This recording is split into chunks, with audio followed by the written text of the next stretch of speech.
Namaskaram. So first of all, I would like all of us to chant together Anandamayi Chaitanyamayi as we begin the session on gratitude. Let us all together offer ourselves at the feet of the Mother and Sri Aurobindo.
To start the session by reading the prayer which the Mother has wrote to Sri Aurobindo, and which I think most of us would have seen in Pondicherry on the Samadhi of Sri Aurobindo and the Mother.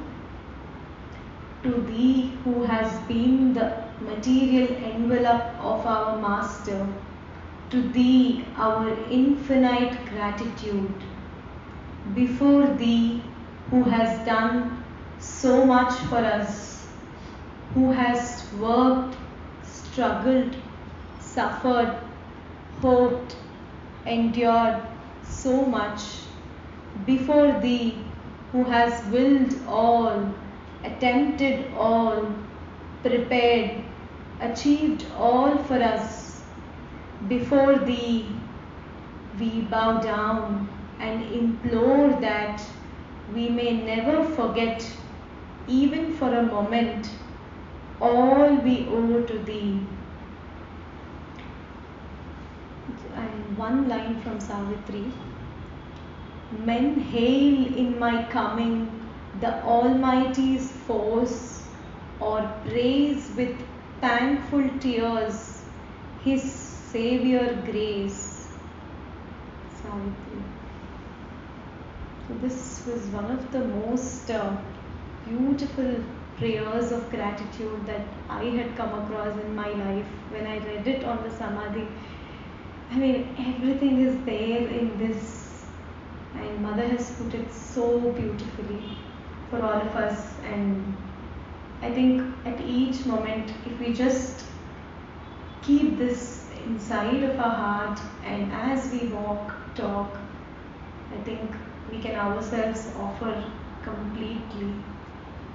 So in today's session, we will be discussing about what is gratitude, what did the Mother talk about gratitude, and why is it that we need to inculcate gratitude, what is the purpose, different forms of gratitude, and what should we do to awaken this feeling of gratitude, and how can we practice gratitude in our day-to-day life. And towards the end, what is it that probably can be like a hindrance within ourselves that can prevent us from inculcating gratitude. So we will be touching upon all of these. So the first meaning that I came across of gratitude, which is given by the Mother, She says that gratitude is a no loving recognition of the grace received from the divine. It is a humble recognition, like a reminder for us what all the divine has done for us in our life. And as we are leading our lives also, it's a constant protection that is there with us. Just becoming aware of that presence within us, that beautiful recognition. And she also says it's a spontaneous feeling of obligation to the divine, so that in any way we are not unworthy of this life, what she has given to us in front of the divine. So this definition is pretty comprehensive, I would say, where there are different aspects. It's a loving recognition, as well as, again, we all have to be humble also.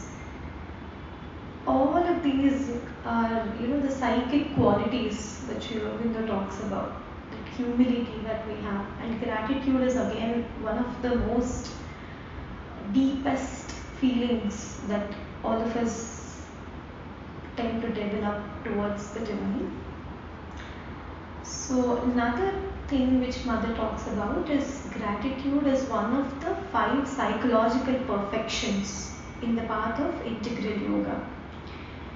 So what are these 5 psychological perfections? So firstly, she talks about how we all, as we are, one of the prerequisites, as we are in the path of integral yoga, surrender is something that it is important even before we discuss about these psychological perfection, that is just surrendering to the divine and trusting the divine completely.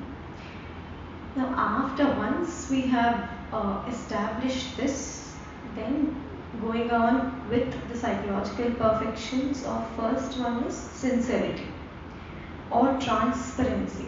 So very beautifully Mother narrates one of the incidents. She talks about how a lot of devotees, when they come to her, when she looks into their eyes, she is immediately able to see through and observe their soul. And that's when she comes to know that the person is sincere. In a lot of devotees, she sees them like that. But there are some devotees who she says that, as she is looking into their eyes, she sees a screen, or sometimes it is also like a wall, like a strong bronze wall which is obstructing, and she's not able to go inside to the soul. And why this happens is because that person is not sincere, that person is not transparent. We're talking about this level of sincerity towards the divine, where there are no screens or there are no obstructions in the way we are not reserved in any way when we are being with the divine, when we are being for the divine. So that's the sincerity that she talks about. Then the second psychological perfection is faith, or the trust in the divine. What kind of trust she's talking about is this unshakable faith. Very beautiful phrase. That is, whatever happens in our lives, good, bad, ugly, worst, excellent, any time that beautiful trust in the divine, that she is taking care of me, she is guiding me, and she will get me out of it.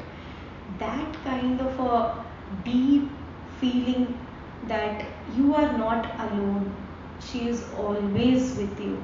So that's the second psychological perfection. And the third one is devotion. So that feeling of love for the divine, that adoration. And Mother says that devotion without gratitude is incomplete. Like a person, how much ever love that person has, unless that person is completely feeling grateful for that love, it is not complete. Then the next one is courage. She talks about courage. Again, this is one of the beautiful definitions that I've heard. So courage, she says that now why do we all need courage is to taste that supreme adventure, that wanting to progress in our spiritual path, wanting to realize the divine, experiencing the joy of meeting and uniting with the divine. So the great adventure of divine meeting, divine realization, for that, we need to give ourselves without any calculation, without any fear, without any anxiety, completely offering ourselves. Then comes endurance or perseverance. Sri Aurobindo talks about how the yoga is not something that is easy. It does have a lot of difficulties, a lot of aspects where we can't understand why this is happening. So that's when we need to be patient, because according to our need, the divine will reveal himself to us as we progress.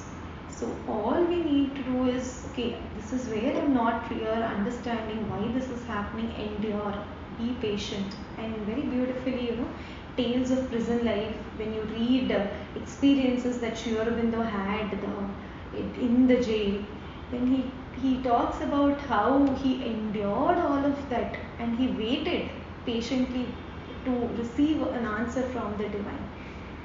So whatever they say, both Mother and Sri Aurobindo, what they've experienced is what they tell us, and that's what puts in touch with everything and just makes us feel that it's not just in the books, but they were the living embodiment of their teaching.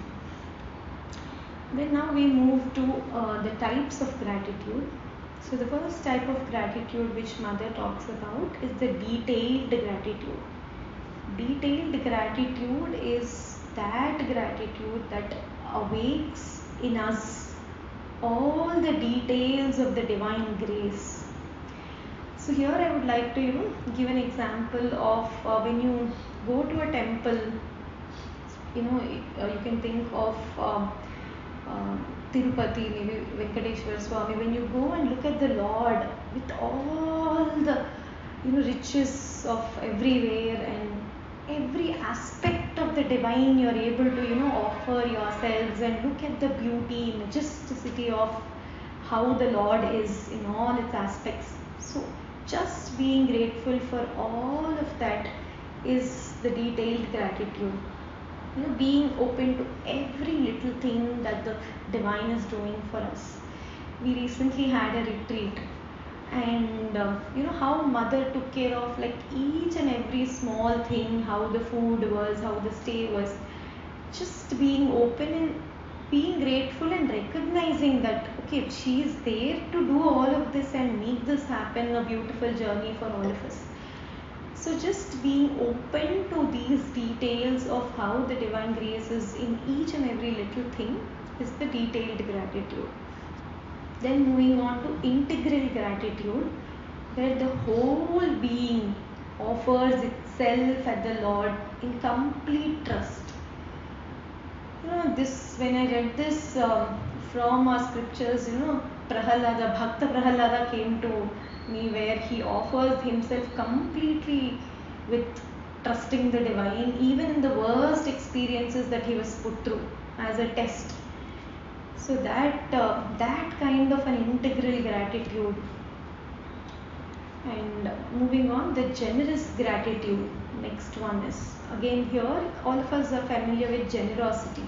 Without calculation, without receipt, without thinking, this much I'm getting, I need to be this much grateful.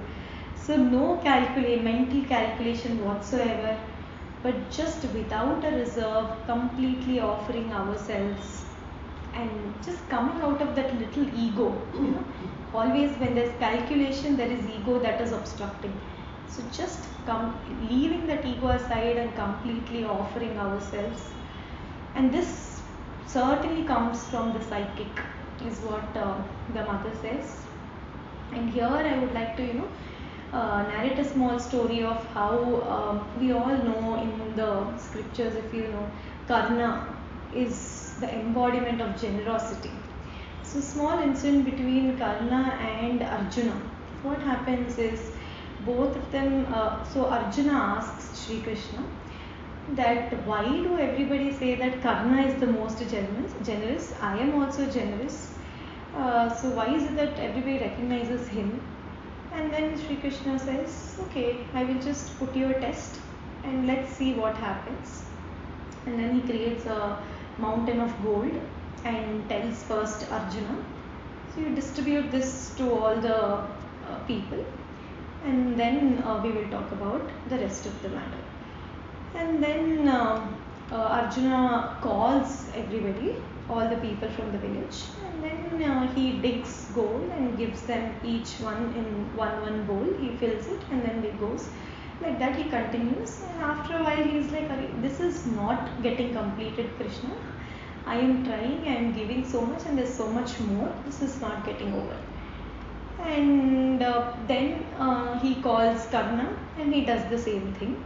He tells him this is the heap of gold that you need to distribute. So what Karna does is he calls all the people and he tells them, take as much as you want, but make sure it is enough for everybody. That's it. So and he comes back to Sri Krishna and says, as per your instructions, I have done what you have told me. And then Arjuna says, yeah, I think in the first instance where I was giving everybody and I was deciding how much each one needs, here Karna asked the people to take whatever they want. So that is the generosity which we are talking about, and that should be the attitude with which we offer ourselves. And another interesting story is also true with Shibi Chakravarti. Yeah, that's another story also where he is known to be the king, where he gives as much and he never says no when somebody asks him, and then how he was put to test by two birds who come to him, and then he offers even his flesh because he should not send away somebody empty-handed. And that again is a story where he even went on sacrificing himself to give that person. So that kind of a beautiful gratitude. So then the next one is gratitude of the mind. So this is thanking the Lord for making our mind progress, for all our thoughts, our ideas, how we are able to function in a day-to-day life. This is something which I was able to immediately relate to. In my day-to-day life, there were so many times when I'm trying to find something, Mother, please help me, I pray, and then immediately somehow I get a thought that, okay, why don't you go search there, and actually I find it there. So I pray at that time, Mother, thank you so much for giving me that thought so that I know where to look for. The same thing in every day, in our every thought, if we are able to call her, offer our even smallest ideas, Mother, I have this idea, why don't you just take care of it? And that kind of a gratitude of the mind is also extremely important. And then the gratitude of the vital. So here we are talking about the vital, which is full of the psychic influence, full of energy, but not of the vital excitement. Here we are talking about the true Ananda, and from that Ananda is where we are thanking the Lord, from a pure and full satisfaction, contentment, that feeling of that He is there and this is, I am giving all of what I have, and no demanding or no bargaining, no arguing, that kind of a thing. So when I was thinking of this pure love for the divine, or pure joy, I was able to remember Just think of the times when you are in Pondi and just there at the Samadhi, just that beautiful, that love, that peace, and that amazing deep sense of gratitude that naturally comes to us when we are there. Just if you can think of that, that is more of the gratitude of the vital, the joy of being in her presence, in their lap. And even in Sri Aurobindo's room, just that moment of happiness, that is something which comes to my mind. Then the gratitude of the physical. In the physical, the joy of being is the best expression of gratitude towards the divine. So from the physical, just maintaining our body is like the temple, right? What mother says. So maintaining our body and feeling grateful for the days that we are well, and not only calling her force when we are not well. Today it was a beautiful day. I was energetic, just thanking the body, thanking the mother for helping us be this way. So more of through the physical aspect, how we are able to be grateful to the divine. Then comes the gratitude of the psychic. As I mentioned before, more of how feeling of gratitude comes from the psychic itself. And our ego is the one which calculates how much we get, how much we did not get, all of that. But the soul is aware of this, what it is given, and it's constantly living in the endless gratitude. And this psychic feeling helps us to blossom, to progress, to come out of our pettiness and to, flower and develop in the path. So it's one beautiful quote I would like to read. That feeling, the mother's presence, love, joy and beauty, is one part of the psychic experience. The other is a complete self-giving, absence of demand, a prominence of the psychic being by which all that is false, wrong, egoistic, contrary to the divine truth, divine will, divine purity and light is shown, falls away, cannot prevail in the nature. With all that the increase of the psychic qualities, gratitude, obedience, unselfishness, fidelity to the true perception, true impulse, etc., that comes from the mother or leads to the mother. When this side grows, then the other, the presence, love, joy, beauty, can develop and be permanently there. So then moving on, what is the purpose of gratitude? Like, why is it that we need gratitude?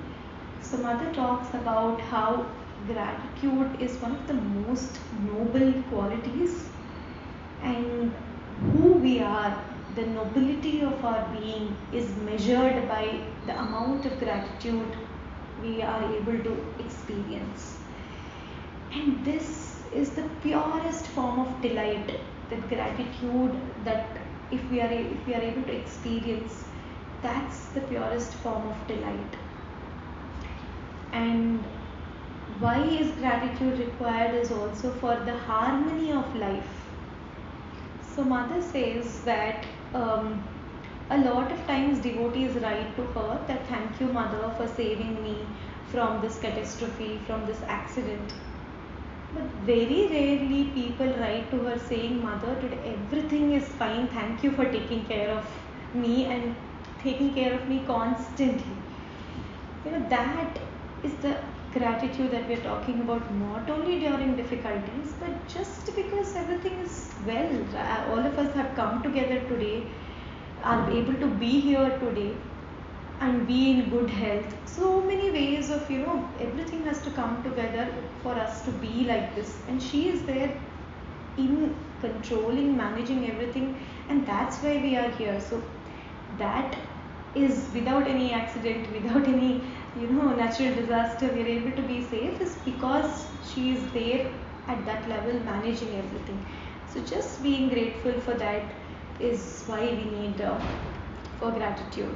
Then pointing out our weaknesses. If somebody comes and tells us, you have not done this well, immediately our ego responds like, who is she to tell me, who is he to tell me? Like, instead of that, mother says, why don't you just go deep and see where is it that there is disharmony or maybe a weakness that is there within ourselves, and be grateful to that person, to the divine, for giving us an opportunity to develop and work on it so that it's no longer a weakness. So we need gratitude to help us progress. And sincerity, faithfulness, modesty and gratitude, these four virtues are extremely important to make progress, is what mother says. And just being grateful that Supreme who leads each one to his divine goal by the shortest ways, just being we are progressing each and every day in smallest ways, whether we are aware or not. So just thanking the divine for that, for curing our egoism. Again, we need gratitude to not think that we are doing everything, we are responsible for this, we are doing that. Just it is her that we are always obliged to, indebted to. So that kind of a feeling, gratitude, will help us come out of our ego. And of course, during any unfavorable times or any difficulties in our life, we need gratitude, and that itself keeps us grounded. That itself enables us to have that faith and stay strong, stay patient in that particular situation where we are constantly calling and remembering her, so that we are more open to her grace. The moment you feel that why this is happening, you're shrinking your consciousness, you're going down, you're going lower. But the more you're being inside, going inside deep and offering, saying that this is difficult, but I know you're there, I know you will get me out of this. So the more you're able to consecrate and keep that flame of gratitude burning, I think we will come out of this. And this is purely because of the gratitude. And it is a great ignorance that makes a being answer to the suggestions of the forces of darkness and destruction, and opposite to that is gratitude, that will save us from any such dangers. So once we are aware of this, I think we will be able to move forward. Then for our happiness, so the best way to show gratitude, what mother says, is just simply be happy. That's the easiest way. All she's asking us to just be happy. So not complain about anything or not dwell on something that we don't have, but always being there in being happy and grateful for what we have. And gratitude is also very important to deepen our devotion, our love for the divine. So how is it that we can awaken this gratitude? So very beautifully mother explains. One may seek within oneself, one may remember, may observe, one must notice what is going on, one must pay attention, that's all. So there will be, some times in our lives where we witness something very beautiful, we witness somebody being extremely nice or something beautiful in nature. That's when, something in us opens. We experience this ecstasy, this kind of pure love. So that is the start. Observe that feeling and go deep into it, because somewhere we know, this is not possible, this is not a characteristics of this world. It is definitely the divine that is being manifested through these aspects. So realizing that, and that kind of enthusiasm and admiration towards beauty around, we can fill us with gratitude and a light, a warmth and a joy that we did not know before. Just experiencing that and catching that like a guiding thread, she says. So that's very important, and that is how we can awaken gratitude. Now, when this comes, is when we have to be extremely uh, cautious, because at that time holding on to it and continuing to remain in that feeling is something extremely important. A lot of times when something happens, people pray and they receive an answer, and once the incident passes, then we think that, okay, I think it is because what I did that happened, and you attribute it to your own egoistic aspects and forget that it was the grace, and you did not have the capacity to come out of it, and it was something above you that came to you as a help.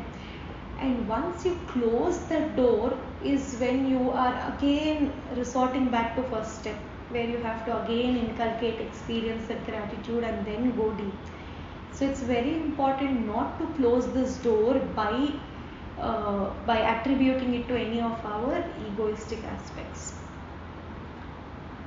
Then how can we express gratitude? Simple aspects: prayer.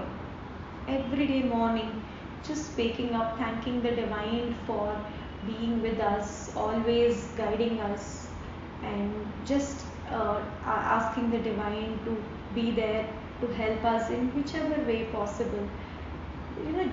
Just when we do that, we are opening ourselves to their consciousness. If we keep doing every day what mother says, they are literally with us as you wake up in the morning, and they're going to be with us throughout the day, throughout our lives. Imagine how beautiful our lives can be. So that kind of a daily effort to get a little better, to know a little better, to grow a little deeper. So that kind of an aspiration can really make us experience that gratitude. Then just by being happy, like I said earlier, just by being grateful for the things that we have, and by overcoming our egoism, just identify where is it that we are falling back, and identifying and offering. And by identifying with the divine, so one of the sadhak asks, what is the best way of expressing one's gratitude towards man and towards the divine? So she says, towards man, it is the attitude of goodwill, mutual help, and understanding. So that's how we can be grateful to each other. But being grateful to the divine is that only the true way of expressing our gratitude is identifying with the divine. So she says that is the purpose of our life, right? So the moment we are constantly in offering ourselves and in seeking their guidance, I think that's when we are constantly trying to identify. And once you are in that state, I think it happens automatically. Then by self-giving, again every moment, all our actions, smallest or biggest, just inner and outer movements, as much as possible, becoming aware, offering. Almost our food, our daily tasks, like however we are doing work, walking, breathing. So one of the talks, Alok Pandey ji says that even with our every breath we need to thank the divine, because of her, because of them only we are there here. So that is the level of gratitude we have to all inculcate. Then absolute trust in the divine grace, without any question. Then how to express gratitude to Sri Aurobindo? So mother says the simplest way to express gratitude is to remember him and read what he has written and try to implement in our own lives. So almost making our life, all life is yoga. So how making each and every aspect of our life according to what he has written, what he has said, and remembering him and offering ourselves to him, so that his consciousness is more brought. And she says here, to express our gratitude to Sri Aurobindo, we can do nothing better than to be a living demonstration of his teaching. Very beautiful. And how do we learn to accept gratitude? So those who have faith in God and those who are able to absolutely surrender their will to His will, without any wavering aspect, without any doubt, wholly independent of anything that happens in our lives. Just when we are able to merge ourselves in the divine, that's when we are able to accept the gratitude. And specifically for students, mother says that when students says that of course studying regularly, one develops that curiosity to learn and grow, but there will be times when the person is not studying. She asks that person to go deep within, concentrate in the heart center and experience that gratitude. So that's when that keeps the person more grounded and in touch with the divine, which gives him more energy to continue with the studies and become conscious of that gratitude, because again that energizes, revitalizes and makes that person so happy that the person is completely re-energized to learn more and grow more in his or her own path. The last part of it is what prevents gratitude. Now we all have understood how can we inculcate gratitude, but what is that pulls down the gratitude is unregenerative vital. It always, that vital aspect of ourselves which does not like to have any obligation. Why should I feel that the divine is giving me this?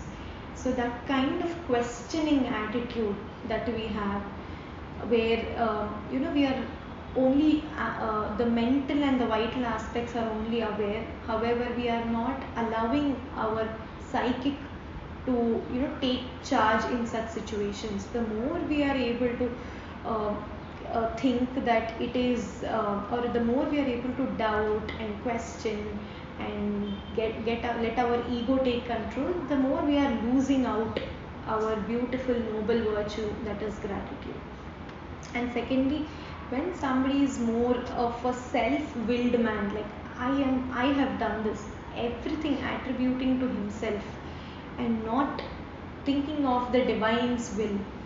So when I am responsible for everything, and as long as the person is getting what he wants, he attributes to himself, and the moment he doesn't get it, he tends to blame the external circumstances, blame people. Now this kind of a person is always, there's no room for gratitude to blossom in his heart, because always it is blaming or for his own ego, he's growing his own ego. So these aspects, it's always gratitude gets, that progress of developing gratitude stops. And another thing also which mother says, that now I know why the darkness always returns to you even if I have driven it away. It is because the sense of gratitude has not awakened in you. She's constantly trying to do this, but you on the other hand, what are we doing? Always, our own ego and our own things we attribute, and that's the reason why we are not able to progress as much as we always think we are. And it is very difficult. She herself says throughout the time it is definitely difficult to be grateful, but she's giving us a shortcut to begin with. Whenever we are starting any particular thing, she says in the beginning, remember me, and towards the end, again be grateful, and if possible, even when there's a pause in between. So these 3 times at least we can start with by inculcating this gratitude. And divine can go on tolerating everything in spite of our ingratitude, because he knows fully how and why and wherefore of everything. He knows why you are doing a certain thing. He knows the full working, and that is why he can tolerate. So it's okay even if we are not grateful. Instead of being guilty and lamenting about what has not happened, always remember this, that he knows why this is happening.